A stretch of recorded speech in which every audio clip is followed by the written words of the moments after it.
మన రెండు తెలుగు రాష్ట్రాలకు ఒక పెద్ద ప్రమాదం పొంచి ఉన్నది. తస్మాత్ జాగ్రత్త.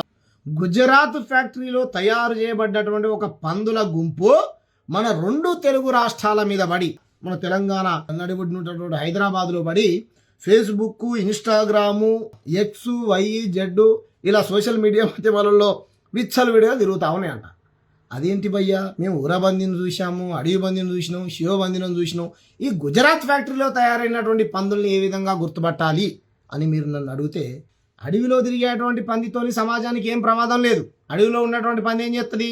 రైతులు పండించినటువంటి మక్కల్ని కానీ, బొబ్బెలను కానీ, పెసలను కానీ, కందుల్ని కానీ, శనగల్ని కానీ వస్తుంది. పంట పండిస్తే వాటిని పాడు చేసి మళ్ళీ రైతు బెదిరేయంగానే అడవులకు వెళ్ళిపోతుంది. కొన్ని చోట్ల అయితే రైతులకు గాయాలు చేసినటువంటి ఇది కూడా ఉన్నది. కాకపోతే సమాజాన్ని మొత్తం పాడు చేయదు. మళ్ళీ అది ఎంత దినాల్లో అంత తిని మళ్ళీ అడవిలోకి బెదిరేయంగానే వెళ్ళిపోతుంది. ఇంకో పంది ఉంటుంది ఊర్లో. ఆ పంది ఏం చేస్తుంది? ఊర్లో బయలుకు పోయినటువంటి చెత్త చెదారాన్ని మొత్తం శుభ్రం చేసి ఒక రకంగా గ్రామాన్ని చాలా శుభ్రంగా పెడుతుంది. ఆ పందితో కూడా మనకేం ప్రమాదం లేదు, మనుషులకేం హాని చేయదు. ఇంకో పంది ఉంటుంది, తెల్లగా శివ పంది అంటాం. ఎట్ట పడతట మెత్తా ఉంటుంది, మంచిగా ఇట్లా దున్నపోతు బలిసినట్టు పడుతుంది. ఈ గుజరాత్ ఫ్యాక్టరీలో తయారైనటువంటి ఈ సోషల్ మీడియా పందుల, ఆ పందులు తెలంగాణలో ప్రజలు ఎదుర్కొనేటువంటి సమస్యల గురించి మాట్లాడవు. ఆ పందులు తెలంగాణలో కుల వివక్ష జరిగితే మాట్లాడవు. ఆ పందులు తెలంగాణలో అంబేద్కర్ను అవమానిస్తుంటే మాట్లాడవు. ఆ పందులు తెలంగాణ పైన మార్వాడోళ్ళు, గుజరాత్ వాళ్ళు విజయం చెమ్ముతా ఉంటే, అమనక్కని తిడుతూ ఉంటే, మన కులాలను అవమానిస్తూ ఉంటే మాట్లాడవు. ఆ పందులు ఈ తెలంగాణలో ఉన్నటువంటి సమస్యలు ఏం పట్టవు. వాళ్ళకు నిరుద్యోగుల సమస్య పట్టవు, కార్మికుల సమస్యలు పట్టవు, రైతుల సమస్యలు పట్టవు, ఏం పట్టవు. మరి ఏం చేస్తే తమ్ముడు ఆ పందులను ఎట్లా గుర్తుపట్టాలంటే, ఎస్ చూశారా, పాకిస్తాన్లో ఇమ్రాన్ అనేటోడు బంగ్లాదేశ్లో పాకిస్తాన్లో జరిగినటువంటి పంచాయతీలు తీసుకొచ్చి ఈడ వీడియోలు చేసుకుంటూ చెప్తారు తప్ప, ఇక్కడ కూతవేడి దూరంలో ఉన్నటువంటి మన కరీంనగర్ పక్కన గుళ్ళకి రానియలే.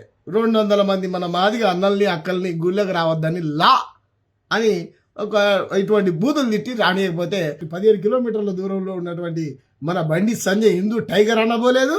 ఈ గుజరాత్ ఫ్యాక్టరీలో తయారైనటువంటి వీళ్ళు కూడా ఒక వీడియో చేయలేదు. మరి వీళ్ళు ఏం చేస్తారు అని అంటే, నిరంతరం సాయిబాబాని తిడుతూ ఉంటారు, అంబేద్కర్ని తిడుతూ ఉంటారు, ఎస్సీ ఎస్టీలకు వ్యతిరేకంగా పోస్టులు రాస్తూ ఉంటారు, తెలంగాణ వాదాన్ని అవమానిస్తూ ఉంటారు. ఈ రకంగా వీళ్ళ వీడియోలు ఉంటాయి.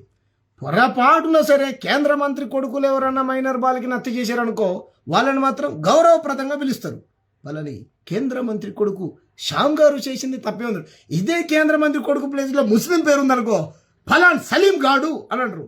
అక్కడేమో శ్యామ్ గారు అని అంటారు, ఇక్కడ సలీం గాడు అని అంటారు. కాబట్టి వీళ్ళ విచిత్రమైనటువంటి వీడియోలు ఉంటాయి. వీళ్ళ భాష కూడా మారుతూ ఉంటుంది. కాబట్టి వీళ్ళంతా ఒక గుజరాత్ పార్టీకి భజన చేస్తూ ఉంటారు. ఒక రకమైనటువంటి సినిమా స్టార్డమ్ హీరోకు ఆయన సంకనాపుతూ ఉంటారు. కాబట్టి తస్మాత్ జాగ్రత్త. వీళ్ళు చెప్పేటువంటి సొల్లు పురాణం మీరు వినకండి. వాళ్ళే ఆ రకం. వాళ్ళు గతంలో కూడా చెప్పిన, నేను అంబేద్కర్ని బతుకున్నప్పుడు తుపాకీతో గాలి చంపుతా అంటే, నువ్వు నిల్చుంటే కూర్చోలేవు, కూర్చుంటే నిలవలేవు రాబోయని చెప్పిన. వీళ్ళు కూడా అట్లే ఉన్నారు సేమ్. వీళ్ళు కూడా దేశభక్తులైనటువంటి ప్రకాష్ రాజు మీద, ఇండిపెండెంట్గా పనిచేస్తున్నటువంటి తులసి చందు గారి మీద, ఒక సామాజిక స్పృహతోని రాతలు రాస్తున్నటువంటి అరుంధతి రాయ్ మీద విషయం చెబుతా ఉన్నారు. కాబట్టి ఈ పందుల గుంపుతోని తస్మాత్ జాగ్రత్త. వాళ్ళని నేను పందులతో కూడా పోవట్లేదు. గుజరాత్లో ఫ్యాక్టరీలో తయారైనటువంటి పందులు, వీటికి ఆధార్ కార్డులు, ఓటర్ ఐడీలు ఉంటాయి. వీళ్ళు ప్రపంచంలో ఎక్కడెక్కడో జరిగినటువంటి సమస్యలలో దృష్టికి వస్తుంది. తెలంగాణలో 143 కుల దురహంకార హత్యలు జరిగితే వీళ్ళు గుర్తుకురావు. మాలబండిని చంపితే గుర్తుకురావు, సల్లూరు మల్లేశం చంపితే గుర్తుకురావు, అంబోజి నరేష్ను చంపితే గుర్తుకురావు, మరియమ్మని లాకప్ డెత్తులో చంపితే గుర్తుకురావు, నిన్న కాకుండా మన నాగబడిని చంపితే గుర్తుకురావు. ఇవి ఏం గుర్తుకురావు వీళ్ళకు. ఎంతసేపు నువ్వు హిందువా, ముస్లింవా, క్రిస్టియన్వా, ఆడు ఈ పాయిజన్ చేసిండు, ఈడు ఈ ఫుడ్ పెట్టిండు. మళ్ళీ ఈడ మార్వాడలు చేసే కల్తీ మీద ఒక వీడియో చేస్తారంటే చెయ్యరు. ఇలా దోపిడీ మీద వీడియోలు చేస్తారంటే చేయరు. నిన్న కాక మొన్ననే చూసిన నేను, జేబీ అన్నందుకు పైసలు పైనుంచి పడేసిండు ఇట్లా. ఆయన మీద ఎవరైనా వీడియో చేస్తారంటే చెయ్యరు వీళ్ళు. కాబట్టి వీళ్ళందరినీ ఒక ఫ్యాక్టరీ తయారు చేసి 2 తెలుగు రాష్ట్రాల మీద వదిలింది. తస్మాత్ జాగ్రత్త. ఈ పందులతోని చాలా ప్రమాదం ప్రజాస్వామ్యానికి. ఇలా కాదు, ప్రకాష్ రాజ్ గారిని చాలా కుక్కలు తిడుతూ ఉంటాయి, ఆయన పట్టించుకోడంట. తులసి చంద్ గారిని చాలా మంది తిడుతూ ఉంటారు, ఆ మేడం గారు కూడా పట్టించుకోదంట. కాబట్టి మరి మేము కూడా పట్టించుకోము, మీరు కూడా కుక్కలని మనం అనొచ్చు. ఎస్, 100% ఈ పందుల గుంపుకు మనం సమాధానం చెప్తూనే ఉండాలి. వీళ్ళ వీడియోలు మొత్తం మత పంచాయతీలు పెడతానికే చేస్తూ ఉంటారు. నిజంగా మన ధర్మాన్ని దేశాన్ని రక్షించేటువంటి వ్యక్తులు అయితే కనుక పక్క మతం మీద ఎవడు కూడా విషం చిమ్మడు. సత్యాన్ని సత్యంగా అసత్యాన్ని అసత్యంగా చెప్తారు.